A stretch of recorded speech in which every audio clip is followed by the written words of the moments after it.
자, 오늘 하나님께서 우리에게 주시는 말씀은 야고보서 3장 14절에서 16절까지 말씀입니다.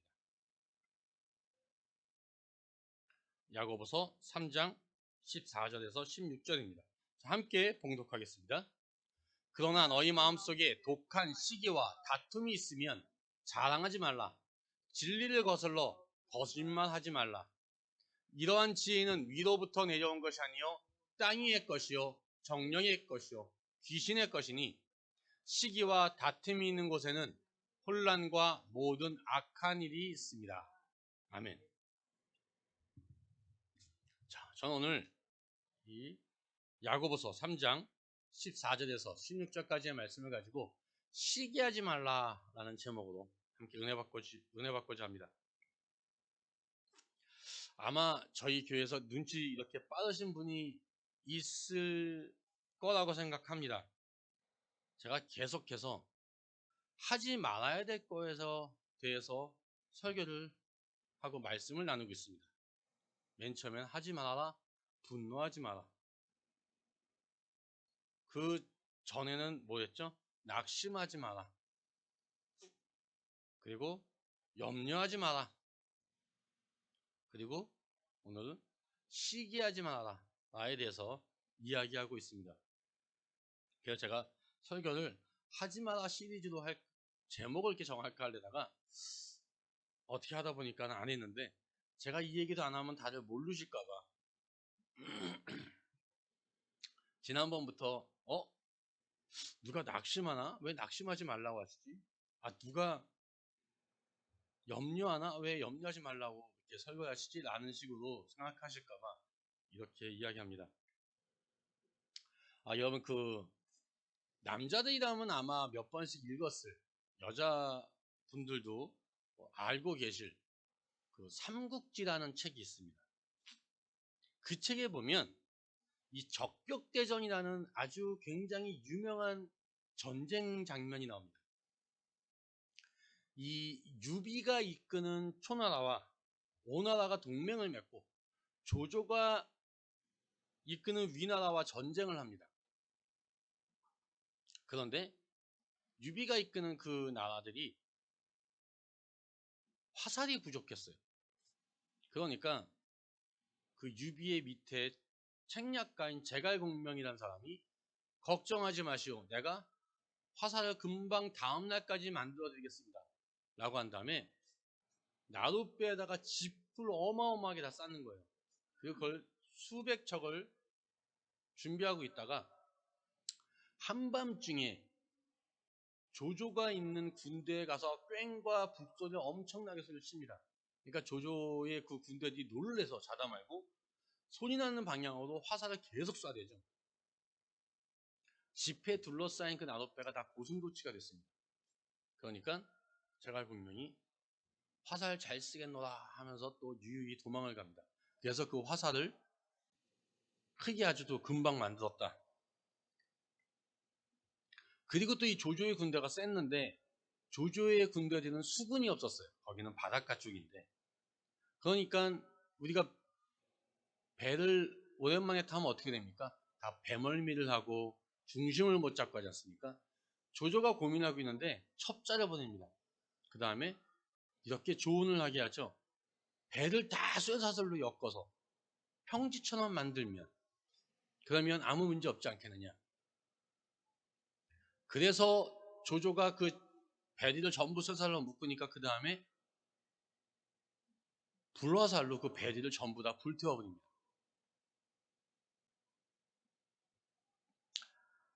이런 모습을 보고 유비의 책략가가 제갈공명이 되게 무섭구나 라는 걸 알고 이 오나라의 동맹국의 그쪽 책략가인 주위라는 사람이 있었는데 제갈공명을 죽이려고 군사를 보냅니다. 군사를 보내는데 그 제갈공명이라는 사람이 벌써 저 사람의 마음을, 주위라는 사람의 마음을 읽고 싹 도망을 가버려요. 그때 그 모습을 본 주유가 무릎 꿇으면서 왜 하늘은 나 주를 세상에 보내시고 제갈공명도 보내셨는가 하면서 한탄하면서 시기했다는 장면이 있습니다. 사람이 사람을 너무너무 시기하면 죽이기까지 한 그런 마음이 드는 것 같습니다. 그런데 동양에서뿐만 아니라 서양에서 또 이런 유명한 사건이 있습니다. 이 안토니오 살리에리라는 어떤 이탈리아 음악가가 있었어요. 이 16살에 음악의 중심지인 이 비엔나로 가서 아주 궁정, 왕궁 소속의 음악가가 되고요. 굉장히 높은 위치에 올라갔습니다. 그리고 청중들의 입맛에 맞는 어떤 오페라와 관현악곡 같은 걸 막 이끌어 내놓으면서 최고의 작곡가다라는 명성을 얻게 됐어요. 이 사람의 제자들이 누가 있냐면 아마 이분은 처음 들을 수도 있지만 제자들을 보면 깜짝 놀라실 겁니다. 뭐 베토벤, 체르니, 슈베르트, 리스트 같은 사람들이 이분의 제자입니다. 자, 그런데 이런 모든 음악가로서 누릴 수 있는 걸 다 누린 사람한테 어느 날 충격적인 일이 다가옵니다. 그게 뭐냐? 뜬금없이 모차르트라는 사람이 나타나는 거예요. 이 모차르트가 나타나니까 모든 관중들은 다 그 시선이 모차르트한테 쏠리게 됩니다. 그리고 이 살리베리는 점점 그 자기 설 곳이 없어지는 거죠. 나중에 모차르트가 죽은 다음에 어느 날 이 살리에리라는 사람이 모차르트를 독살했구나라는 소문이 떠돌기 시작합니다. 그리고 그 말을 들은 이 작곡가가 러시아 작곡가가 그걸 또 시를 써요. 그리고 그 시를 기반으로 누군가 또 책을 쓰고요. 그 책을 가지고 또 만든 게 뭐냐? 아마 여러분들 옛날에 보셨을 1984년도에 나왔을 이 아마데우스라는 영화입니다. 그런데 거기에서 이 살리에라는 이렇게 얘기합니다. 왜 음악을 통한 신의 헌신을 맹세한 나에게는 그걸 뒷받칠 만한 재능을 주지 않으시고 착하지도 않고 예의도 없는 모차르트 같은 사람에게는 어떤 저런 천상의 재능을 주셨는가? 나는 음악을 통해서 신의 헌신으로 선신하기로 했기 때문에 나는 저 모차르트를 죽이도록 선택받은 사람이다. 라는 말을 합니다. 이 영화에서 보면요. 이 황제의 초대를 받아서 즉흥적으로 곡을 연주하고 있는 모차르트. 그게 중요한 게 아니라 그 뒤에 숨어서 쳐다보던 모차르트를 죽일 듯이 쳐다보던 그 살리에리의 눈빛이 굉장히 강렬하게 다가옵니다. 그 눈빛은 와 어떻게 저런 걸 하지? 라고 하는 나는 왜 못하지? 하는 고뇌와 우울감과 사리가 같이 담겨져 있는 그런 눈빛입니다. 여러분 이 시기라는 헬라어 단어는 젤론이라고 하는데 자세히 본다. 뜨겁게 끌어오른다. 어떤 그런 뜻을 가지고 있습니다. 이 다윗이 골리앗을 넘어뜨리고 개선 장군이 되어서 이 딱 돌아옵니다. 춤을 추며 노래했죠. 사울이 죽인 자는 천천히요 다윗은 만만이로다. 자, 이 말을 들은 사울의 반응을 성경은 이렇게 얘기합니다. 그날 후로 사울이 다윗을 주목하였더라. 자, 시기와 질투가 있으면 어떻게 된다고요? 주목하게 됩니다. 그리고 그 다음에 가진 생각이 뭡니까? 다윗을 죽이겠다라고 결심을 합니다. 사울이 단창으로 다윗을 벽에 박으려 하였으나 그는 사울의 앞을 피하고 사울의 창은 벽에 박힌지라. 자, 이렇게 누군가를 주목해서 보는 것, 그리고 그를 향한 뜨거운 마음이 끓어오르는 것, 그게 시기입니다. 여러분한테는 이런 마음 없으십니까? 여러분들이 주목해서 보고 있는 사람이 누구가 있습니까? 그리고 그 사람을 보고 있으면 마음이 뜨겁게 이렇게 끓어오르는 사람이 누가 있습니까? 근데 만약에 그런 사람이 있다, 그럼 그게 누구 문제일까요? 그 사람 문제입니까? 아니면 내가 문제입니까? 여러분, 사촌이 땅을 샀습니다. 사촌이 땅을 산 게 문제입니까? 그걸 보고 배가 아픈 내가 문제입니까? 두말할 것도 없이 내가 문제입니다. 이 여러분들이 갖고 있는 그 시기는 인간이 갖고 있는 어떤 그런 본성적인 것인데 그게 무슨 죄가 되냐? 라고 생각하실 수도 있지만 성경은 시기는 죄다라고 이야기합니다. 이 로마서는 이렇게 이야기합니다. 또한 그들이 마음에 하나님 두기를 싫어하며 하나님께서 그들을 그 상실한 마음대로 내버려 두사 합당하지 못한 일을 하게 하셨으니 시기, 살인, 분쟁, 사기, 악독이 가득한 자요. 아멘. 자, 이렇게 시기, 살인, 악독과 같은 것이 같은 죄다라고 합니다. 이 하나님이 싫어하는 사람들이 짓는 죄다. 또 갈라디아서는 이렇게 이야기합니다. 육체의 일은 분명하니 우상숭배와 주술과 원수 맺는 것과 분쟁과 시기와 분냉. 자, 우상숭배나 주술이나 원수 맺는 거나 분쟁이나 시기나 화냄이나 똑같다라는 겁니다. 자, 근데 이렇게 왜 다른 사람들을 시기하는 것이 왜 이렇게 큰 죄일까요? 오늘 본문은 이렇게 얘기합니다. 시기와 다툼이 있는 곳에는 혼란과 모든 악한 일이 있습니다. 자, 사람이 누군가를 시기하기 시작하면은 결국은 그 시기심 때문에 결국은 죄를 짓기 때문에 그렇습니다. 시기심이 우리의 인생을 망가뜨립니다. 시기심은 우리의 형제와 또 이웃도 갈라놓습니다. 여러분, 가인이 동생 아벨을 죽인 이유가 무엇이겠습니까? 성경은 이렇게 얘기합니다. 여호와께서 아벨과 그의 제물은 받으셨으나 가인과 그의 제물은 받지 아니하신지라. 가인이 몹시 분하여 안색이 변하니. 자, 가인이 아벨을 죽인 게 뭐예요? 시기심 때문에 그랬습니다. 모세에게 미리암이라는 누나가 있었어요. 이 누나가 어떤 누나냐면 모세가 어렸을 때 아기일 때, 그러니까 어느 정도 아기였냐, 갈대 상자에 누워서 나일강을 막 흘러갈 때 그 동생이 어떻게 되나 끝까지 숨어서 쫓아가면서 확인했던 여인이에요.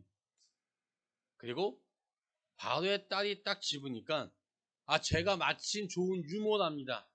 그래서 어머니를 유모로 소개시켜준 그런 여인입니다. 어린 동생을 살리기 위해서 정말 모든 위험을 무릅쓰고 이렇게 모세를 지키려고 했던 자가 바로 이 미리암이라는 여인입니다. 그래서 성경은 이렇게 얘기합니다.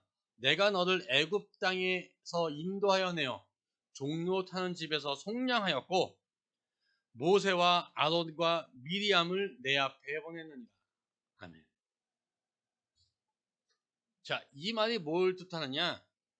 미리암은 모세의 형인 아론과 같이 이스라엘의 지도자 중에 한 명이었다라는 소리입니다.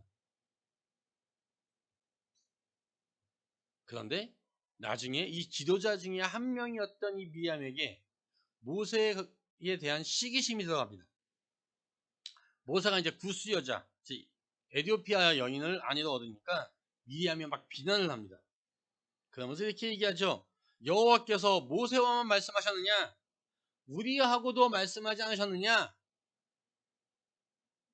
자, 틀린 말도 아니죠. 모세가 미리암한테는 얘기 안 하셨겠습니까? 틀린 말은 아닙니다. 하지만 그 사건으로 인해서 미리암은 나병이 걸리게 됩니다. 이렇게 시기심은 사람을 가리지 않습니다. 누구라도 아무리 믿음이 좋은 사람이라고 해도 한번 시기심에 덫에 걸리게 되면 정말 내가 목숨같이 사랑했던 형제라도 할지라도 미워하게 되는 그런 마음을 갖게 만듭니다. 왜냐하면 이 시기심은 마귀가 우리 속에 넣어둔 것이기 때문에 그렇습니다. 이 본문은 이렇게 말합니다. 너희 마음속에 독한 시기와 다툼이 있으면 자랑하지 말라.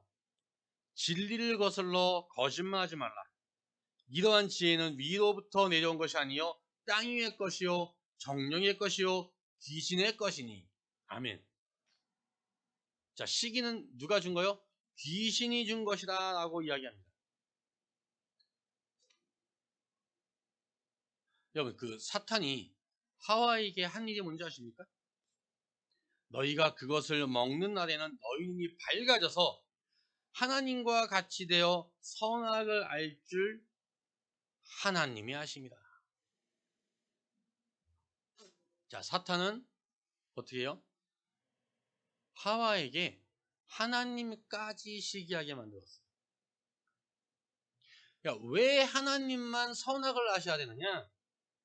나도 선악을 알고 싶다. 자, 그 말은 나도 하나님처럼 되고 싶다. 그런 마음을 갖게 해서 결국 선악과를 먹었습니다. 자, 이 시기는 사탄으로부터 온 겁니다. 이 사탄은 우리로 하여금 다른 사람을 시기하게 만듭니다. 그리고 마지막은 뭡니까? 그걸로 인해서 결국은 죄를 짓게 만드는 것입니다.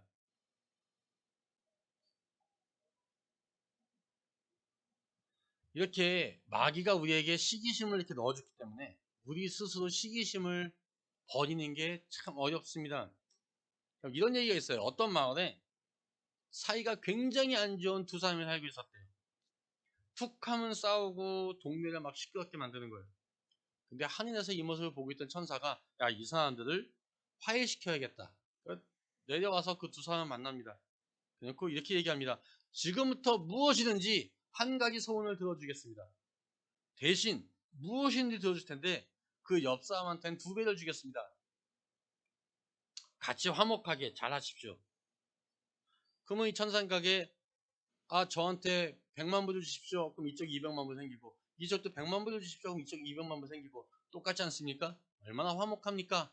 라고 했는데 한쪽이 저쪽이 너무 하는 게 짜증이 나니까 뭐라고 얘기하냐? 저 10,000원만 주십시오. 그런 거예요. 그 말 들으니까 이쪽이 얼마나 화가 납니까? 야, 저 나쁜 놈. 1억을 달라고 해도 되고 100억을 달라고 해도 되는데 10,000원이 뭐야? 내가 20,000원 가는 게 싫어서? 그러니까 이 사람이 뭐 어떻게 하냐? 제 눈깔 하나를 뽑아주십시오. 그럽니다.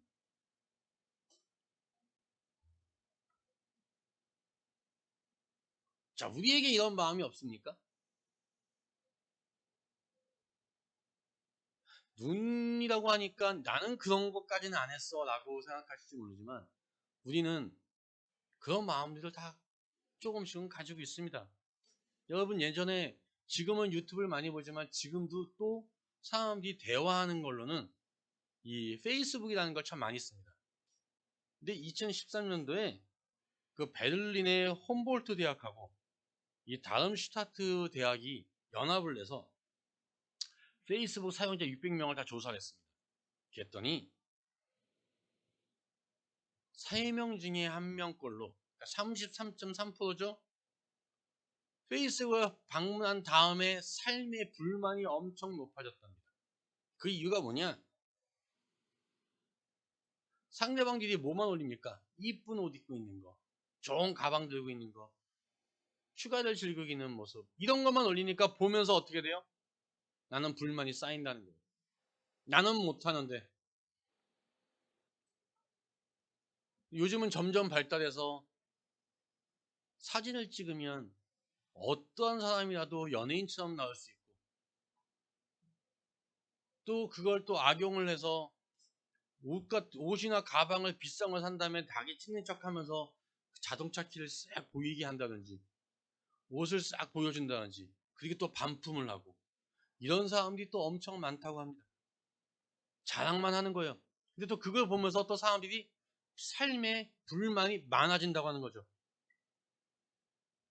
결국 남이 잘 되는 걸 꼴 보기 싫다는 거죠. 우리 마음속 깊은 곳에는요, 시기심이 숨어 있는 겁니다. 이 미국에선 대부분 다 많이 골프를 치시죠. 골프는 거의 뭐 국민 스포츠다 할 정도로 많이 치시는데, 골프가 가장 재미있는 경우 두 가지. 뭔지 아십니까? 골프가 어쩔 때 가장 재밌을까요? 첫 번째, 내가 너무 잘 칠 때 너무 재밌습니다. 두 번째, 남이 너무 못 칠 때 너무 재밌답니다. 그래서 골프는 내가 잘 쳐도 재밌고 남이 못 쳐도 재밌고 라는 게 그런 스포츠라고 또 이야기합니다. 이 이탈리아의 어떤 시인 단테는 그의 신곡에서 이렇게 이야기합니다. 남의 화를 기뻐하는 것이 내 복보다 기쁘다. 그게 참 사람이 어떻게 숨어있는 그런 시기심입니다. 그러면 어떻게 하면 우리가 이런 시기심을 떨쳐버릴 수 있겠습니까? 그건요, 하나님께서 모든 사람들에게 주신 것이 다르다라는 걸 인정하셔야 돼요. 다릅니다. 같지 않습니다. 인정하셔야 됩니다. 자, 성경은 이렇게 기록합니다. 마땅히 생각할 그 이상의 생각을 품지 말고 오직 하나님께서 각 사람에게 나누어 주신 믿음의 분량대로 지혜롭게 행하라. 아멘. 자, 여기서 중요한 게 있습니다. 뭐죠? 하나님께서 각 사람에게 나눠주신 것이 다르다라고 이야기합니다. 달란트 비를 보십시오. 누구는 5달란트, 누구는 2달란트, 누구는 1달란트를 받았습니다. 서로 다르게 주셨어요. 하나님께서는요, 베드로에게 유대인에게 복음을 전하는 그런 사도로 세우셨고요. 바울은 이방인에게 복음을 증거하는 사도로 세우셨어요. 서로 다른 직책을 맡겨주셨습니다. 하나님께서는요, 스데반을 복음을 전하다가 맞아 죽게 하셨어요. 그런데 또 하나님께서는요, 스데반을 돌로 쳐 죽이는데 앞장섰던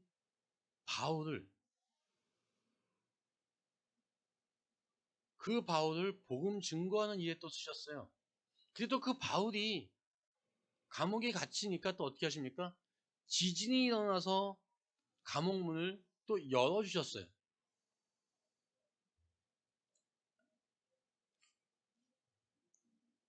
자, 하나님께서 각 사람에게 주신 게 다릅니다. 우리에게 주신 것도 다릅니다. 그래서 우리 교회에서 각 지체라고 하지 않습니까? 저는 저의 교회에서의 역할이 있고, 반주하시는 반주하는 분의 역할이 있고, 음식하시는 분은 음식하는 거에 역할이 있고, 또 이렇게 음향기기를 다루시는 분은 음향기기의 그 역할이 있습니다.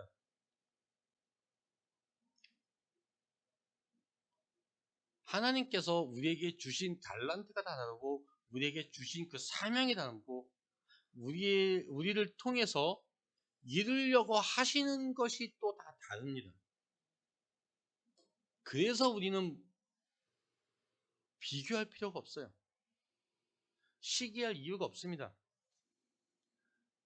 하나님께서 내게 주신 것을 가지고 하나님께서 내게 맡기신 일을 충성스럽게 감당하다가 하나님 앞에서 칭찬을 받고 면류관을 받으면 뭐요? 그러면 끝입니다. 더 이상은 없는 거예요. 근데 그럼에도 불구하고 마귀가 여러분들을 넘어뜨리고 할 때, 그때 어떻게 됩니까? 방법이 딱 하나 있습니다. 뭐죠? 기도하는 거예요. 기도 말고는 방법이 없습니다. 시기심은 마귀가 심어준 겁니다. 근데 이 마귀를 이길 수 있는 힘은 하나님밖에 없어요. 그래서 마귀가 나에게 준 그 시기심을 이기려면 내가 하나님의 힘을 빌려야 됩니다. 내가 기도를 통해서 하나님의 능력을 빌려야 돼요. 이 19세기 말에 런던에 프레드릭 마이어라는 목사님이 계셨어요. 이 영국에서 가장 성경을 잘 가르치는 사람으로 평생 70여 권의 책을 남긴 분으로 굉장히 유명하신 분입니다. 그런데 당시 런던에 또 누가 있었는지 아십니까?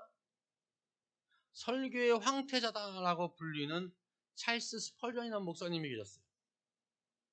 또 강의 설교의 제왕이다 불리는 캠벨 몰간이라는 목사님이 계셨어요. 이 목사님들이 교회를 엄청나게 크게 부흥시키고 있었습니다. 이 세 사람이 이 런던에서 가장 영향력이 좋은 그런 목사님이었는데 이 프레드릭 마이어 목사님 교회가 제일 조그맸어요. 그러니까 그 목사님 마음에 열등의식이 싹 트기 시작했습니다. 야, 나도 스펄전 목사나 이 몰간 목사처럼 설교 좀 다 했으면 좋겠다. 막 이런 마음이 자리 잡았습니다. 그러면서 거기서 끝나는 것이 아니라 나는 목회를 못하는구나. 이런 마음이 들면서 그 목사님의 마음속에 시기심이 자리 잡게 되었습니다. 목회자가 강단에서 사랑을 외치는 건 목회자가 시기심을 가지면 안 되는데 라고 하지만 그 마음은 어쩔 수가 없었답니다. 그래서 하나님한테 결국 계속 기도를 했답니다. 그랬더니 하나님께서 이런 응답을 주셨어요. 하나님,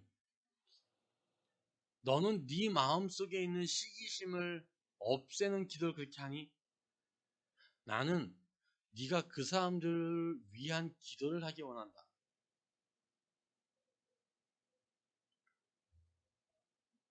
그 다음부터 이 미디어 목사는 스펄전 목사님과 몰가 목사님을 위해서 기도하기 시작하셨습니다. 그들이 섬기는 교회를 축복하는 기도를 드렸습니다.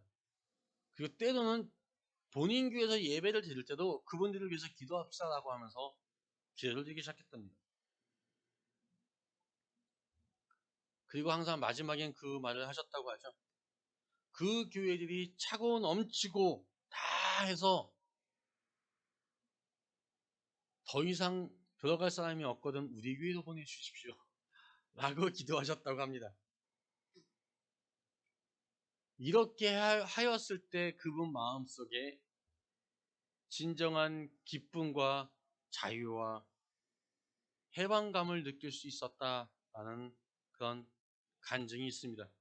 정말 사랑하는 성도 여러분, 이 사도 바울은 고린도서 13장에서 사랑에 대해서 이렇게 이야기합니다. 사랑은 오래 참고 사랑은 온유하며 시기하지 아니하며.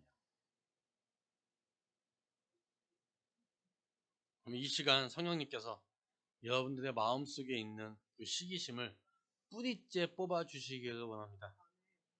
그래서 그리스도의 사랑을 완성하는 여러분 되시기를 예수님 이름으로 축원합니다. 함께 기도하시겠습니다.